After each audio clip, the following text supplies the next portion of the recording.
Marriage can get messy, but with God, we stay steady. This is Staying Afloat with BJ and Camille. Hi, Lovey. Hi, love. How are And you? hello, everyone, to our growing listeners. Wow, love. Wow. How many listeners do we have so far? I think we have about like 300 plus followers. Praise Diba? report yun. I know. And the comments also, love. Talagang nabibless talaga yung heart ko to know and see na may ibang couples din na nakaka-relate dun sa mga nagiging struggles natin and that they are inspired by it. Yep. So, for today, Lovey, what are going to be our topic for today? Hey, moms. For today, we can talk about, I think this is something that's also new to us, finances in marriage. Okay, yes. How do we handle finances? So, sige, love, how do we handle finances before? The moment we got married, we both agreed that our money will be one. Okay. As one. Okay. We have one bank account. Meron man tayong separate bank accounts, but that's really mostly for our allowances. But the pool of our money goes to just a joint bank account. How do we handle finances before? I take care of the money. I let you know of the status of our money, but most of the things, the movement, the groceries, our bills, I am the one who takes care of that. Or I used to be the one. And then, for a time, we both thought that it was working. Mm-hmm. Parang siguro, love, if there's one thing that we both agreed on when we got married is that we will never fight about money. You were clear with that, no? Una-una pa lang nung marriage natin, parang hindi tayo dapat magkaroon ng conflict when it comes to money. As we go on, we feel like it's not working. Yes. So we kind of customize things. Yes. Okay, so you mentioned kanina, love, di ba? Parang before you do everything, when I ask you, I show you. you show me. So now, ano nagbago? We both have learned through the word, through accountability, and as we seek the Lord, that hindi pala yun yung design. As for our marriage, na parang, I thought I was the right person to handle our finances. Ayun na lang, love. Because being the woman, 'di ba sabi nila, the woman is the household manager, siya yung tagapangalaga, siya ang ingat yaman ng mag-asawa, ganyan. And we believe that. And we use that also in our marriage, love. Yun yung naging sistema natin. But then, I realized that as you lead this family and as I submit to you, we both realize that finances is one of the things that you have to manage and oversee. So, yun yung naging switch nung finances natin, love. Na, yun. Okay, I just wanna make ourselves clear, love. Di ba parang sinabi mo kanina, you handle the finances. Gumawa tayo ng Excel on this. Yes. So, I made sure before we start, yung start ng taon, December, nagpa-planning na tayo dalawa. Yes. So, nilatag natin doon lahat ng mga expenses, how much utilities, mortgage, amortization, so on, bills, utilities, etc., etc. Yes. So, ginawa natin yun, love. And now, what we learned is we both can access the banks, the in and out, the incoming and outgoing. And tayong dalawa, we decide, especially when it comes to big purchases, we decide. Yes. Nang tayong dalawa, hindi mo siya tinatago sa akin, or vice versa, kailangan dalawa tayong may alam. Correct. So, in a marriage, di ba, meron tayong makanya-kanyang gifts and abilities. Hindi naman porket babae sa kanya lahat or sa lalaki, mag-isip din kayo or saan ba yung strength yung dalawa? Okay ba yung wife sa accounting or yung husband? But you have to make sure na kayong dalawa, you both have access. Yeah. And you both agree to that decision. Yeah. Like for us both, love, you mentioned that we started budgeting last year. And this was something that you have been asking me to do for a long time. But I was so scared to do it. I was so scared to see how much money goes out. I'm scared na masita ko sa mga expenses ko. I know I don't spend a lot, like not luxuriously ng ganyan.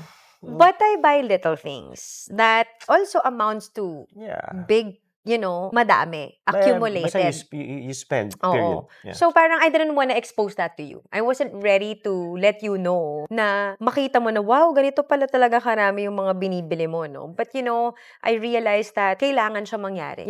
As you lead this family, as you lead us all, at makapagplano ka talaga sa pamilya natin, kailangan nakikita mo yung buong picture, and a big part of that is our finances. Okay, love. So nice. Very nice. So what we would like to share to everyone is that yung natutunan namin dito, we're gonna impart this to you as well. Yes. So number one principle that we follow when it comes to handling our finance is we have to understand that God owns everything. Mhm. The things that we have right now, the money, the wealth, the riches, the material things, the house, the cars, everything that you can think of, you have to understand that God owns it.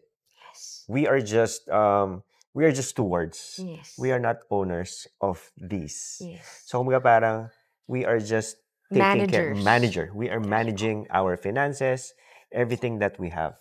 Yes. Diba? And love, para sa akin, yan yung pinaka-foundation dapat yan yung foundational truth na pinagkakapitan mo when it comes to your finances. Because if you truly believe that God owns everything, mag-shift yung way mo of spending it. Because now you recognize and realize, this is not mine. God is just allowing me to have this, to somehow maging under to ng responsibility ko. Pero accountable pa rin ako sa Kanya kung saan ko to gagamitin. Exactly. Kasi sabi in the book of Psalms that everything on earth, it's the Lord's. So lahat ng naiisip mo dito sa mundong ito, it's the Lord's. It says in the book of Psalms, if I'm not mistaken. So, kailangan maging malinaw yon sa isip mo for you to be able to become a good steward of God's finances. Yes. For you to be able to be a good steward of the material things that you have. Like spending, you cannot just splurge. Bilhin ko tong bag na to, tong kotse na to, itong mga clothes na ito. And then isipin mo na, am I being a good steward of God's money? By means of splurging. That's true. And love, kumbaga na-touch din yung heart ko niyan, na parang, before, kasi kapag inisip mo na pera mo yun, you think you can buy whatever you want with it. You can technically do whatever you want with it because it's yours. But the moment you realize na hindi yun sa'yo, parang mapapaisip ka na, ops, kailangan maigastos ko to dun sa tamang bagay kasi hindi to akin eh. Right. So, may conviction sa heart. Tapos medyo mahiya ka kay Lord na parang, talaga ba, Camille? Kailangan mo ng ganyang halagang something na parang, yung merong, sorry Lord, should have used this better. Should have, steward this blessing better than just thinking about me. For me. So, tama. So, mindset is Yeah. God owns everything. Yes. If you truly understand that, you're going to be a good steward of God's resources. Yes. So, what's next, my love? Next is, this is really nice, you have to be united. Be united. Diba? Hindi kasi pwede pala na you don't agree on a lot of things. On spending, on budgeting, on investing. Kumbaga lahat ng yun, love, kailangan nagkakasundo. Tayong dalawa. mag-asawa. Yes. Kasi I cannot make especially big decisions or even small or big, I need to, tell it to you. I need to share it with you because you are my wife. Yes. And we should be united in everything. Di ba? Pag pinakasalan mo yan, lahat na. Yes. Lahat na ng anong meron siya, kailangan hati kayo doon. Agree. And parang for me, love, one of the things that I have learned, and God has also taught me in the season of our marriage wherein He really, parang impressed it upon my heart na ito yung tamang sistema when handling our finances. He also allowed me na, of course, submission is a part of this. Diba? Malaking bagay siya nun. Yeah. But mostly, love, it's really, parang Lord is impressing na kailangan kong ipagdasal ikaw at yung mga magiging decision mo because you are accountable to the Lord. And I think that's the thing about it here, knowing that God owns everything, is that He is also a part of the decisions that we make. He impresses it in your heart. Ako naman ipagdadasal ko na, Lord, ikaw nang bahala sa mga desisyon niya, sa kung saan man dapat or ano dapat ang gawin sa mga ito. So when you say submission, love, what if meron akong desisyon na ginawa na somehow hindi mo feel? What should be your reaction? How are you gonna do it? Kasi you mentioned to me that I will, Why are you putting me on the spot? Huh? Ang hirap ng tanong tanong mo, love, ah. But yeah, that's a good question. Hindi, That's a good question. kumbaga, what are you supposed to do if you know that I will make It's decisions? like you're making me huli. Yung, talaga, dapat gawin mo yan. Hindi, joke lang. Dumaan lang Hindi. siya sa isip Hindi, ko. alam mo, love, syempre sa umpisa, medyo, alam mo yun, we all have emotions. Sometimes we feel upset. We feel offended. Mga ganyan. But you know, I just pray about it. I pray about it. And you know, I sometimes, yung mga panahon na yun, doon ko din nare-realize, love, na, you know, these are the moments that ito mo, kailangan mong i-apply kung ano man yung pinag-aaralan mo as a wife. And then God reminds me that your husband is accountable to me. He is not accountable to you. So I just pray about it. Because, you know, I at this point, love, I have realized also na hindi kita pwedeng pasunurin dahil gusto ko lang or just because I think I'm right. Even if that's how I feel, I let God and I allow God to do it.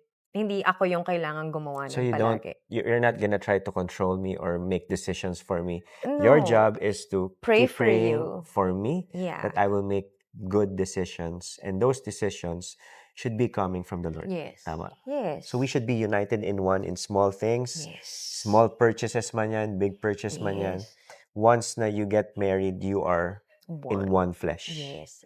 And of course, when you are united, love, when you are one flesh, that means you're also transparent. Yep. You're also honest. Kumbaga sinasabi mo talaga lahat ng expenses mo. No secrets. No secrets. Wala yung mga, magtatago ako ng 20,000 pesos or 50,000 pesos. Yeah. Or just be honest, open, and true. We Diba? cannot As do they that. say. So, halimbawa, ikaw, you want to buy something, di ba? You share. Di ba? Yes, and include your Hindi- spouse in that decision. Alam mo, love, lately, I'm sure you are also aware of this. We have, you know, come across some friends who are having financial problems. Some of them have like large amount of debts. And parang syempre, pag naririnig mo yung love, ang sakit sa heart na parang nagsastruggle sila financially and they come to you when they're desperate and they ask for help by borrowing money. And you keep mentioning something like, does your wife or your partner, alam ba nila tong pinagdadaanan mo? And parang I think most of them hindi alam ng mga asawa nila, diba? Yeah. Yung mga nakakausap kong tao, I always ask them, yung mga men, alam ba ng wife nyo? So the moment that they say no, or medyo hesitant sila, I know something's Not up right. there. Something is not Yeah. right. Because the moment that nagtago ka na, maliit man yan o malaki, you are not being honest and truthful dun sa partner mo. Agree. That's why, di ba, parang hindi pwede. Kailangan no secrets. Wala kayong tinatago sa isa't isa. Malaki man yan Yes. or maliit. Yes, and you know, you'll see also the danger, love, pag hindi ka naging honest and Yeah. transparent sa spouse mo. Because your spouse isn't holding you accountable for your expenses, you end up having big problems. Tapos, nakakaawa yung spouse mo na wala siyang kamalay-malay na yun na pala yung pinagdadaanan yung dalawa. Kasi damay siya dun eh. Right. So yun, be honest, be united in all things. What's next? So we have God owns everything. Be united. Be united. And then our third one is to live within your means. Gusto ko yan. I like that. You know, I want to make myself clear. There's nothing wrong in buying luxurious things. It's your choice. Pero remember that, ask yourself, are you being a good steward of God's resources? So kami ni Camille, syempre dumaan kami dyan, na kailangan ganito yung kotse mo, kailangan ganito yung pantalon mo, damit mo, bag mo, ano pa ba? Relo? What else? Alahas. Kailangan, di ba, aalis ka. Belt. So, as we learn from these things, natuto kami na live below your means. Yes. Hindi kailangan palaging extravagant. Yeah. Alam mo, love, medyo ano kasi to para sa akin to be able to live within your means, you have to also understand, bakit ba ako bumibili? Ano ba ang gusto kong ma-achieve kapag nabili ko tong bagay na ito? Alam mo yun? And once that's clear to you kasi, love, mas medyo ma-assess mo yung spending habits mo. Mas may control. Kasi I know some who are really impulsive. Like, they just buy whatever. Ay, ang ganda nito, ang cute, bili. Ay, ang sarap nito, bili. Yun. So parang, you have to understand what's your why. That's first and foremost for me, na to live within your means. Kailangan maunawaan mo yan. Second, for me, kailangan maunawaan mo, love, na you have nothing to prove. Because for me, I speak for myself. There was a time talaga, love, na I wanted to have luxurious things. And inisip ko, bakit ba, Camille? Ano bang gusto mong patunayan na afford mong bumili ng mga ganyan? Yun yung parang tinanong ko sa sarili ko. Kasi love talaga dati, kahit wala pa akong pera, ipangungutang ko yun, huhulugan ko pa yun. Magkaroon lang ako. Pero sakto lang yung money ko, ah. As in, not like more than enough. So parang, syempre nakaka-stress din siya. So parang yun lang yung na-realize ko na parang once I realized that I have nothing to prove, that whatever I have na gamit, basta maayos, malinis, matibay, should be good enough. Because things, come and go. So siguro I wanna share something about, sometimes if you have those things, it becomes your identity. It becomes who you are. If you have a bag like this, it becomes your identity. And you have to know your identity. Kailangan alam mo kung sino at kanino ikaw may identity. Because the moment na naging love mo or naging priority mo mga material things, kahit na wala ka masyadong pera, bibilin at bibilin mo. Ibig sabihin, yung kumbaga parang, let's just say you have 10,000 pesos. And yung worth ng bag na binibili mo is 8,000 pesos. Alam mo, 10,000 lang pera mo, and you only have 2,000 pesos left, bibilin mo pa rin ba? Is that being a good steward of God's resources? Yeah. So you don't have to I like impress that. other people. Yeah. Kailangan you have to know who you are in Christ. Parang you can ask yourself, if I purchase this, will this glorify God or will this just impress the world? Or, Yan. exactly. Kung wala ka Diba? ng pera, bibili ka pa. Kahit wala nang kainin, basta Japorms. Basta Japorms. At least papayat pa. But yes, that's actually something that you inspired me, love. I praise God for you, how you have also modeled to me na kaya pa lang, kung hindi pa nauuso yung capsule wardrobe, ganun na tong asawa ko. Yung capsule wardrobe. Yung capsule wardrobe, love, yung parang you have to like collect pieces or buy pieces that you can mix and match and reuse. So, konti lang siya, pero maraming ways mo siya pwedeng suotin kasi nga, yun yung... Pwede mo i-mix and match. Yeah. And he has always been like that. And he has inspired me somehow to... Somehow. Because love, nabawasan na yung gamit ko. Aminin mo yan. As compared to before, diba? And slowly, I continue to let go of things. I no longer hoard. Praise God for that for you. Kasi tinuro mo yun sa akin, love. So, there. Okay, so what's next? Next is... Give generously. Give generously. Yeah. Para sa akin kasi, love, ang giving is... Iba kasi ang pag-unawa ng tao at ng mundo pagdating sa ganitong bagay. 'Di ba? Parang all of us, ang goal natin is to get and to get and to get. Work hard, hustle, hustle, hustle, gawin mo lahat.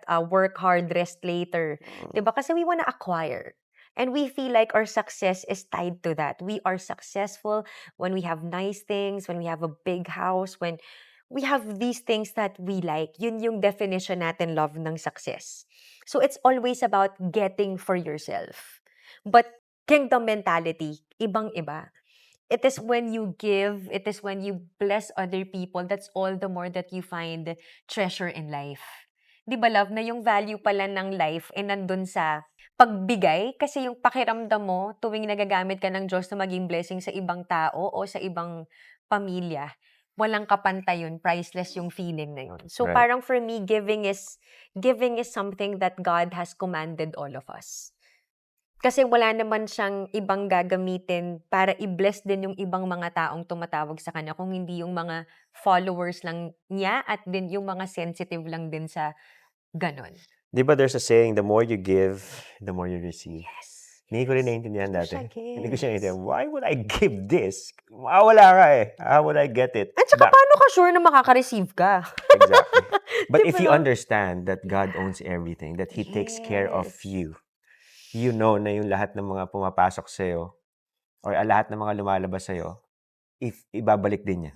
You know, one of the things that I was reminded, love, take care of God's business and God will take care of your business. Yep. So, one of the things also that VJ and I, like both of us love, na talagang yung burden ng heart natin dito sa ministry ng pagdating sa pamilya, sa marriage, yung parang we both know kasi na this is what God is calling us to do.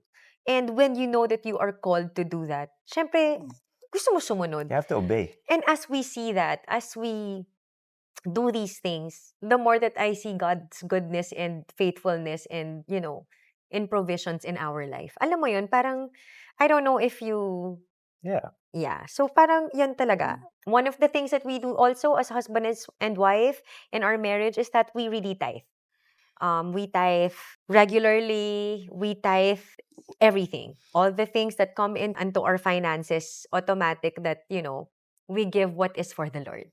Ayun. Because God loves a cheerful giver. Yes. Dati, we also had, we struggled many Mm, times when it comes to yeah. tithing because we don't understand. I just want to make ourselves clear when it comes to tithing. It's not a command of the church. Yeah. I just want to make myself clear. It's not the command of the church na, hey, if you go here, you have to give that 10% of your tithe. No. It's actually between you and the Lord. If you really believe in the word in Malachi 3:10, di ba? Ano bang sabi sa Malachi 3:10? This is actually one of the verses that shook us and really spoke to us na parang, love, we gotta do this. We gotta be faithful in our tithes. Because to be honest with you, nung nagsistart kami mag-tithe ni Love, ako na lang. I won't damay you, Love. Let's read Malachi 3:10. What Malachi 3:10 it says, says what? ikaw. Bring all the tithes into the storehouse, so there will be enough food in my temple. If you do, says the Lord of heaven's armies, I will open the windows of heaven for you. I will pour out a blessing so great you won't have enough room to take in. Try it. Put me to the test. I like what he said. Try it. Put me to the test. Yes. Because you are being a channel of blessing to other people. God's people, yung nire-reach ng mga tithe natin, I'm sure, nare-reach yun yung mga tao. And if you understand that God owns everything, yung blessings na dumarating sa'yo, if you keep on sharing it with others, ganyan yung motion nun eh, di ba? Kuha, pasa. But pag kinuha mo, nilagay mo sa bulsa mo, paano niya pa ibibigay? Eh, walang flow. Wala na yung flow. Barado na. Wala na yung motion. Binulsa na natin. So, dun ko naintindihan yung the more you receive, the more that you should give. Yeah. Or the more you give, the more you... The more you give, the more you that receive. you receive. Because yes. we are a channel of blessings to That's other true. people. At yung Malachi 3:10 na yun talaga yung what really convicted us to be faithful in this. And by God's grace, life is good. Thank you, Lord. Okay, so next. So that's that. We tap giving. And now for our last one, Love. Syempre, I think this is really very practical. You have to save and plan for the future. Yeah. Diba? So I mentioned kanina, diba, every start of the year or before the start of the year, December pa lang, nagmi-meeting na kami ni Lovey. Iko-compare namin dito yung mga expenses namin before, the money that comes in, and then we plan. Kumbaga, we make our top priorities on this year. Kasi doon pa lang, the moment na pag-usapan nyo, makikita nyo yung flow or yung takbo ng pera na yung mga finances na pumapasok sa inyo. Then you can make, adjustments and you can plan your year ahead of time. That's true. Your travel, if you want to. Yes, halimbawa may sumobra dun sa travel fund or meron sumobra sa giving fund. Ay, ito pala yung mga giving fund natin. Just to share with you, we have about 5 banks. I think so. So we have giving, we have our savings, our expenses, our tax account, our tax and our VAT, and our personal accounts. So doon namin nilalagay yung mga budget allowances for the year. Or no, sorry, for the month. Yes. So yun. And another thing also na when you plan for the future is that kami kasi ni Lovey, we believe na habang malakas pa kami ngayon, gusto na namin paghandaan the time that when we get old. Like, we don't want to burden our children when we're old, and if ever we get sick or whatever it is na tumanda kami, we want to be able to prepare for that. And that's one of the things na how we handle our expenses, Love. Na parang for me, nandun na rin kasi yung isip ko na parang at 40 siguro, yun na yung isipin mo na, I have 10, 20 years before I wanna retire, hopefully earlier. Yun na yung gusto kong paghandaan. My goal is towards that already. So you invest now. Yes. Imbes na invest later, hindi pwede yun. Hindi yung have fun now, tapos pagdating sa dulo, no. Kapag wala na lahat to, hindi na ako ganun kalakas, hindi na ako nakakapagtrabaho, paano na yung life ko? So I have to do that habang kaya ko pa. Save and plan for your future. Yes. So we have what? We have Investments. insurances. We have insurances. Investments. So build emergency fund savings for retirement, for future. But, most of all, Yeah. trust God, not the savings. That's true. Because God owns everything. So that's That's it. it. That's it for Yes. our Episode 9. episode 9 of Yes. Staying Afloat With with DJ VJ and and Camille. Camille.